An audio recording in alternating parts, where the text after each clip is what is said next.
Maria Taylor alongside Tony Dungy and Mike Florio, and we are so excited to be here with you to discuss the divisional rounds. Another big weekend of football, 2 games on Saturday, 2 games on Sunday. And guys, we're just going to go down the schedule and tell people what to look for when they get their popcorn out and literally never leave their sofa when the afternoon starts on Saturday. And game 1 is going to be the big play Bengals, the Young Bucks going on the road to take on the Tennessee Titans, who have been off for a couple of weeks, and potentially, likely, probably getting back Derrick Henry. Let's start with you, Mike Florio, on what having Derrick Henry back on the Titans could mean and kind of what his availability has been in practice throughout the week. Well, he's looked good all week, and I think the Titans are being deliberately coy about whether or not he will play. He spoke earlier this week, and I got the impression he's been told, don't come out and say with certainty you're going to play, but everything's pointing in that direction. And you consider he only played in 8 games this season, how well the Titans performed without him, 6-3 without him. They don't absolutely need him to advance, but if he comes back and plays like the guy we saw before the foot injury, that is a huge boost. And I think the Bengals defense was a little suspect last week. They let the Raiders hang around longer than they should. The offense didn't deliver the kill shot when it could have early in the game. Field goals instead of touchdowns. I think it made that game closer than it should have been. And I think if Derrick Henry is able to go, and if he's able to play like the guy we've been accustomed to seeing over the years, that really makes it easier for the most overlooked number 1 seed in the history of number 1 seeds to advance to the AFC Championship.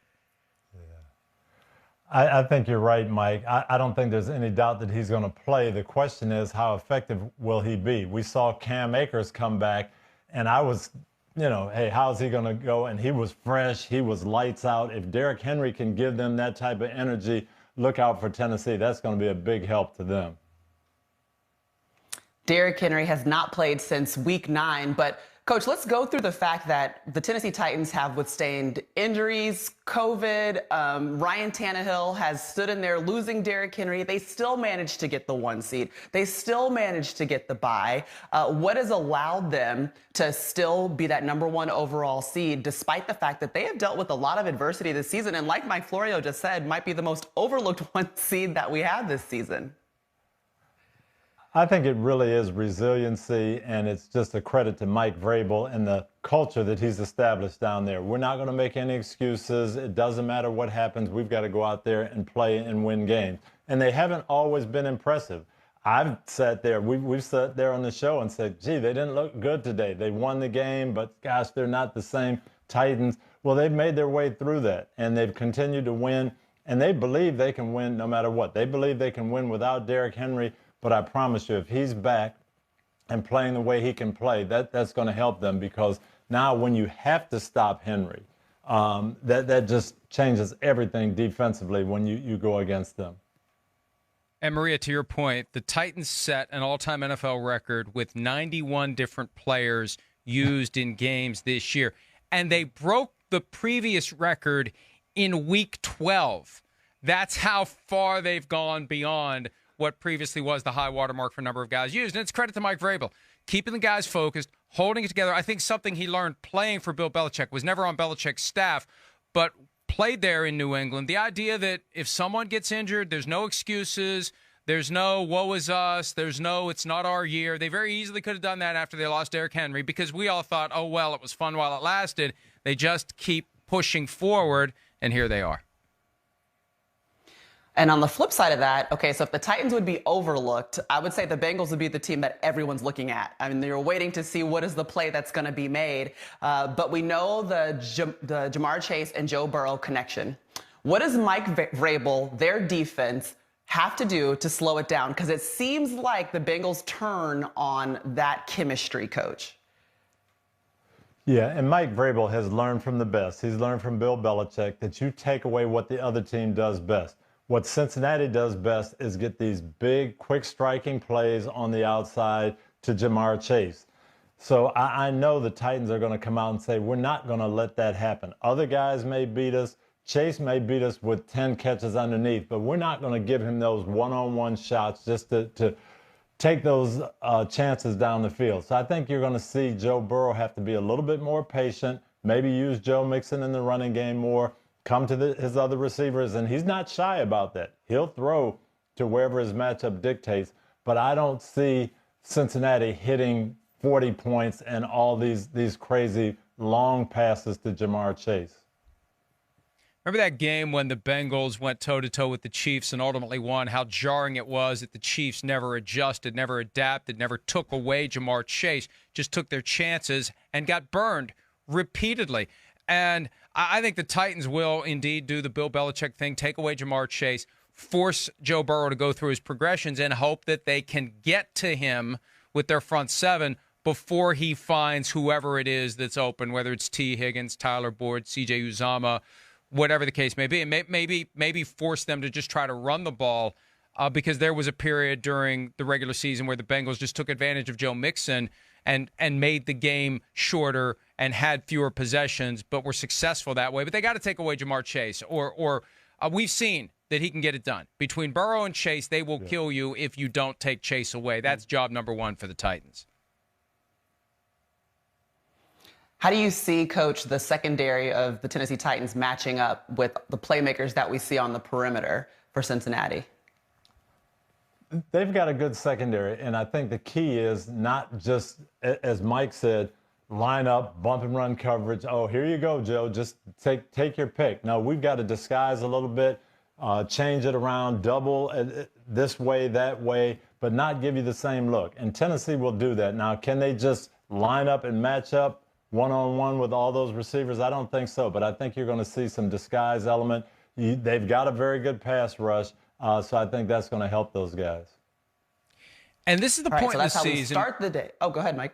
Mm-hmm. No, I just want to make the point real quickly. We are at a juncture in the season where there are 19 games on tape now of the Bengals, and the things that you can find in the film to maybe give you a clue as to what Joe Burrow is going to do when you shade the coverage toward Jamar Chase. Maybe there's something that a Kevin Byard sees that allows him to jump a route and gives you that turnover that breaks the game open. I mean, this is the time of year where you see those things happen if you haven't done a good job of spotting your own tendencies and coaching your way around them.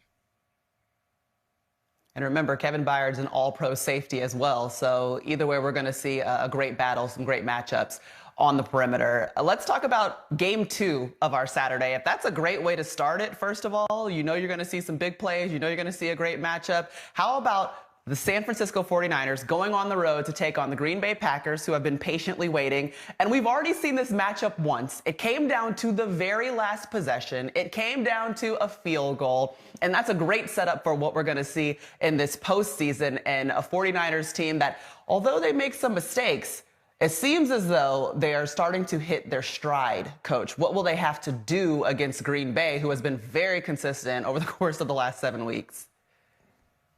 To me, San Francisco is a much different team than that earlier matchup in the regular season. They're playing more their style. They're playing with more confidence.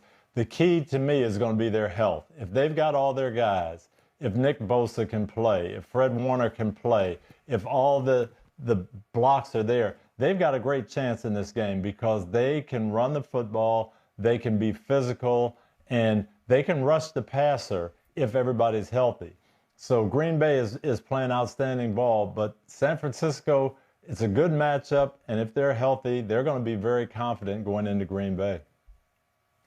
And the one area where they're not healthy is at quarterback, where Jimmy Garoppolo is still dealing with the thumb injury he suffered on that Thursday night right before Christmas against the Titans when they were up 10-0 and lost the game. The shoulder injury he suffered against the Cowboys. He's the key to this one from the standpoint of working around him, because even if he's healthy, we've learned you can count on Jimmy Garoppolo to make a big mistake in a big spot, and you just have that sinking feeling it's coming, like the interception he threw against the Cowboys, up 23-10. Cowboys are working their way back in. There's the interception. It's 23-17. They got to sweat out a game that they should have won easily. And I think back to 2019, after Garoppolo nearly threw 3 interceptions against the Vikings, that's when Kyle Shanahan put him in Bob Greasy mode. And very limited throwing for the rest of that game, limited throwing for all of the NFC Championship against the Green Bay Packers. Rely on the running game, rely on Deebo Samuel, and minimize the throwing and try to overpower the Green Bay Packers. That's their best chance. You can't, and it's sad that that's the case, and it shows why they traded up to get Trey Lance. Jimmy Garoppolo is a guy that you have to work around. He's not going to win the game for you. You just have to engineer the game so he doesn't lose it for you. But he's had some moments and some big plays, and he's made things happen. So I agree with you, and I think it is going to be a run-oriented game plan. But Jimmy Garoppolo is going to have to make a throw in there somewhere to win this game, and he can do that. He's capable of it, just not too many of them. Okay, well, if Jimmy G would be mistake-prone, then we would say that Aaron Rodgers has been flawless over the last 7 games. He's thrown 20 touchdowns, 0 interceptions. How would you just describe kind of what we've seen from Aaron Rodgers to close out this season, Coach? Well, his year has been unbelievable. And when you think about all the production and throwing to these different receivers and making these big plays and not turning the ball over, not having the sack fumbles, not having the interceptions, it's been masterful. But I will say this, Green Bay has been in this position before. They've had home field advantage and haven't been able to close it out. Last year was the same way against Tampa. So I'm sure that's going through their mind. Hey, we played great, but we've got to close this out in the playoffs. And San Francisco's a team that I don't know that I'd want to play against at this point in time, because they can be physical and they do have takeaway players on that defense. You know, that was a point that came up earlier this week. The Packers used to be unbeatable at home in the postseason. Then came Mike Vick about 20 years or so ago, burst that bubble, and now we've seen the Packers have these lapses against the Giants twice, the overtime game in 2007 in the NFC Championship, the divisional round game in 2011 when the Packers were 15-1 and the Giants put the dagger in with a Hail Mary at the end of the first half. The Vikings have beaten them there. Last year, they lost to the Tampa Bay Buccaneers at home. That home field advantage isn't what it was. And, Coach, I agree with you. This is a bad matchup for the Green Bay Packers. This is one where they really need to be concerned about the 49ers. I mean, we saw what the 49ers did to them in the playoffs 2 years ago. And the 49ers feel like the same team that they were 2 years ago. The Packers aren't much different. Their defense is a little bit better, and this could go very poorly for Green Bay at home. And it just raises more questions about Aaron Rodgers' legacy. Here we are, another year, and no Super Bowl appearances beyond the one in Super Bowl 45.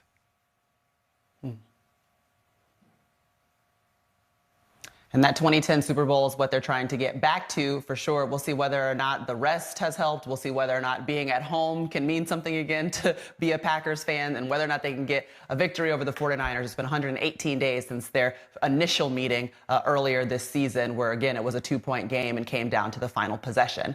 Okay, let's move into Sunday, and let's talk about the NFC. It's our game on NBC. It's going to be the Los Angeles Rams. They're traveling to take on Tampa Bay, and they're trying to do something that Tampa Bay pulled off last year, which is win a Super Bowl in your home stadium, and they got to go on the road and face Tom Brady and the Bucs in order to do it. Well, they didn't leave any question marks when they played the Arizona Cardinals on Monday Night Football. What stood out to you the most about their performance last week, Florio, that maybe they're going to try to carry over into this week? Well, it feels like it's all finally coming together for the Rams. It took a while to get there. They went all in with the trade for Von Miller, and then they lost 4 games in a row after they did the trade for Von Miller. OBJ shows up. It takes a while for him to hit the right chemistry with Matthew Stafford, but now both of those guys are contributing, and Cam Akers is back, which is a huge difference maker. That's a guy they didn't expect to have it all this year. That takes some of the pressure off of Matthew Stafford. That was the key on Monday night. Matthew Stafford threw 17 passes, the lowest total he's ever had in his career in a game that he didn't leave due to injury. And he had a record passer rating for the Rams franchise in the postseason, besting guys like Norm Van Brocklin and Kurt Warner. So it's about not putting Matthew Stafford in a position where he has to win the game, balancing the offense. Cam Akers can do that. OBJ's provided a nice compliment to Cooper Kupp. Von Miller, a nice compliment to Aaron Donald. And it just feels like, Coach, that the Rams are peaking at the right time, and they've got to win at this round to justify everything they've done since last year, because last year they got this far. If they get just as far this year, why did you do everything that you did in the offseason? No question. They made these moves for this moment. They couldn't get past this round last year, so we've got to get Matthew Stafford. We've got to get Beckham. We've got to get Von Miller. Well, now you have them, and those stars have to come through. But I think the biggest thing that I saw from Monday night that's going to work to the Rams' advantage is Cam Akers and that performance, how hard he was running and how they were able to dominate on the ground. They played the Bucs earlier in the year, and they beat them throwing the football. Matthew Stafford had 4 touchdown passes. They were on fire throwing the ball. I know Todd Bowles would have looked at that game and said, you know what, I'm not going to be concerned about the run. I've got to stop this passing game. But with what Akers did last week, that's going to force the Bucs to say, hey, we've still got to defend the run. And I think they will go in with that mindset. And so Cooper Kupp and especially Beckham become huge in my mind in this game. And also just availability could be a huge factor as well. Remember, the Bucs had to play without Leonard Fournette, without Ronald Jones. We saw Ryan Jensen going out during the game. It's just how healthy will the Bucs be? Availability could be a key in this one, Florio. And what is the difference between a Tom Brady that has all of his weapons and one who kind of has to rely on figuring out, piecing together the guys that he's going to have with him and knowing that he has Mike Evans on his side too? Well, Tristan Wirfs had the ankle injury. He tried to return with it, and he may not play this weekend. If you don't have Jensen in the middle to neutralize Aaron Donald, you have a problem because that's where Tom Brady's been vulnerable in the past, to the rush up the middle. And Aaron Donald's going to try to create havoc. You mentioned Fournette and Jones. They need somebody to run the ball. It can't be Tom Brady passing the ball. The Rams' defense is so much better against the pass than against the run. When the Rams have looked bad this year, we've seen them get steamrolled by a running game, like the 49ers did a couple of times. The 49ers were down 17-0, and they ran the ball to get themselves back into it. That's what the Rams' defense is the worst against, and they need to be committed to it. Whoever's available, whether it's Leonard Fournette, Ronald Jones, Keyshawn Vaughn, or Le'Veon Bell, for crying out loud, they need to run the ball in order to take advantage of the weaknesses in the Rams defense. And we know they're going to be coming after Tom Brady all they can. You want to neutralize that pass rush, and that's going to be the challenge for the Buccaneers. They're very, very vulnerable in this one. It's a bad matchup for the Buccaneers, and I'm sure they were quietly rooting very aggressively for the Cardinals to beat the Rams on Monday night so the Bucs wouldn't have to deal with the Rams again. No, Mike, you mentioned those injuries to the running backs, but I'm more concerned for the Bucs, those injuries up front. Ryan Jensen needs to be in there. Tristan Wirfs, that's a huge one to me. The Bucs in that first matchup did not even try to run the ball. They ran it 10 times. Brady dropped back more than 50 times in that game. That is not going to be a recipe for success this time around, especially if those two linemen can't play. If Tristan Wirfs can't play, I would see Von Miller flipping to that left defensive side, attacking that right side, and that could be problematic. If that pressure comes, I think Brady can deal with different receivers being in there, throwing to different guys, but you put those backup offensive linemen. We saw a couple of plays from the Philadelphia Eagles when Wirfs was out, and when he tried to go back in, he wasn't ready to go. We saw that pressure come, and so I just think that is what the Bucs need to take care of, that front five offensively, get some runs going, not put it on Tom Brady to throw 50 passes against this Ram defense. Well, either way you slice it, we know that for the Rams that this will be the gut check game. Like you guys said, this is the reason you go and get Stafford, OBJ, Von Miller, the opportunity to make it to the NFC Championship game and ultimately the Super Bowl that you are hosting. All right, so that's the game that you're going to watch on NBC. We'll be with you for Football Night in America beforehand. But the nightcap, we go to the AFC, and it's the Bills. They're going on the road to take on the Chiefs. And just two quarterbacks that have hit their stride. Let's talk about the Bills first, because there was a time, remember, they lost to Trevor Lawrence and the Jacksonville Jaguars. There was a time when we thought, can they string together 2 wins? And then what they were able to do against the Patriots, it kind of is like, is this a different team? Is this Jekyll and Hyde? Or have they just finally hit the stride that they need and it's happening at the perfect time for you? Yeah, absolutely. Now, they lost week 1 to the Steelers, were dominant for 4 weeks after that, and then were very inconsistent. I feel like the low watermark came week 13, Monday night, when the Patriots came to town in the wind and the rain, and since then they've just been gradually moving on the upward trajectory, and they had their best game of the year by far offensively on Saturday night against New England, and that gives them the ultimate boost of confidence going into another game where they feel like they're exercising the demons of the past when they lost to the Chiefs last year and they beat the Chiefs earlier this year during that run of dominance. They have to be feeling as good as they ever could about their opportunity to go in and beat the Chiefs, knock them out, and get to the AFC Championship and try to win it this year as opposed to lose it like they did last year. Yeah, they have been red hot these last 4 or 5 weeks. And my only question is, how could this offense that we saw just blitz a New England defense that I think is very, very good, how could they go to Jacksonville and hardly be able to score and move the ball? That's what you wonder. What kind of performance are we going to get? But I'm curious on the other side. We've seen Patrick Mahomes be very, very patient, playing better ball, seeing them be more consistent. But are they going to feel the pressure? Usually when people play the Chiefs, the opponents say, oh, we've got to keep up with Mahomes, and they start making mistakes and doing things out of character. I'm wondering if the Chiefs are not going to look at this Buffalo offense and say, hey, this is, again, we might have to put up 35 points to win this game. And does that kind of psyche wear on them? We'll see if they can be patient, if they can play the way they've played the last 5 or 6 weeks.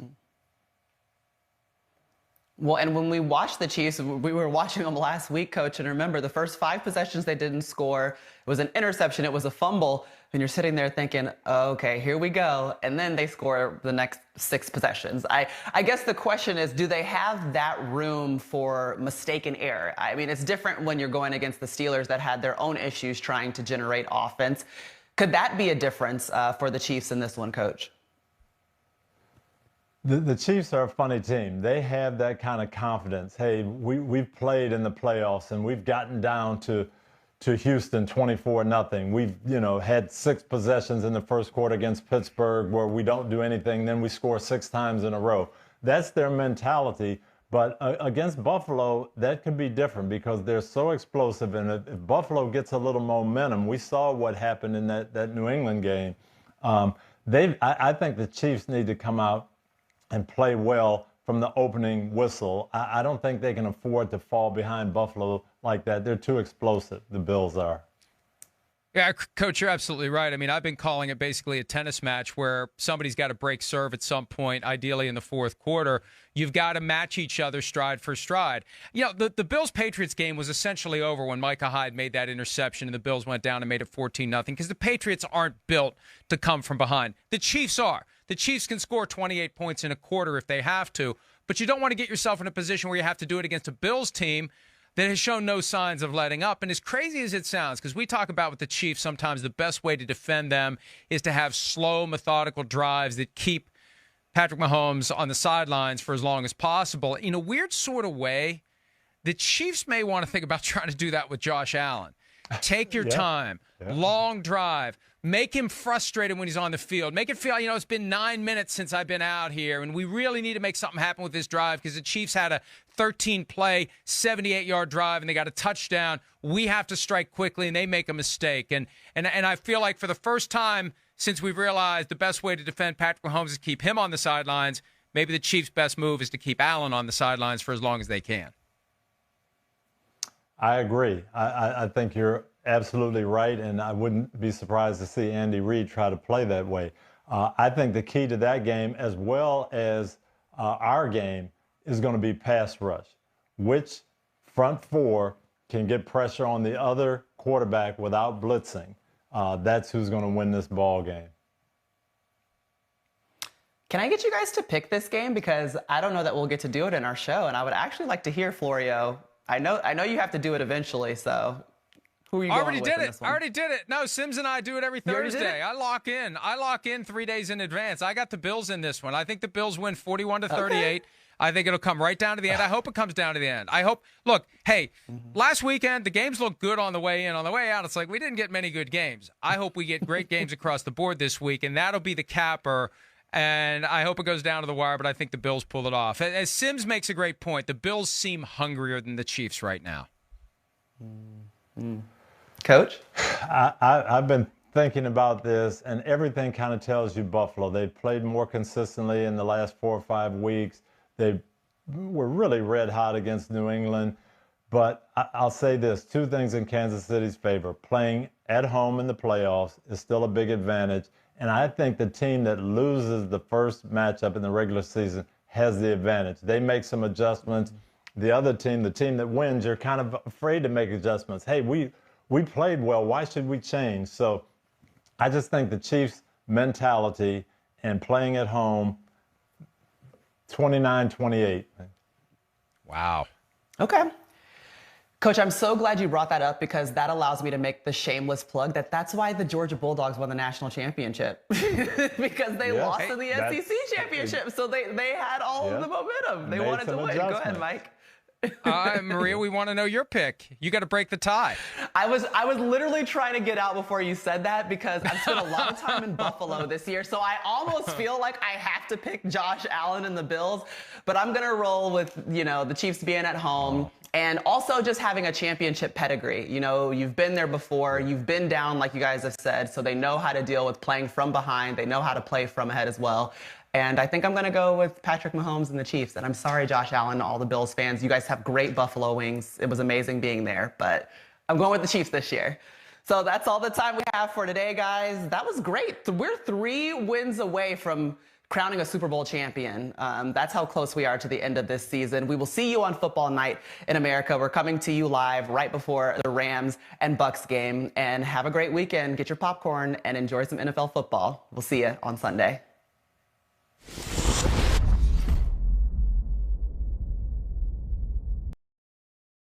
Hi, I'm Mike Tirico, and thanks for watching. Make sure to hit subscribe for the latest news and highlights from NBC Sports.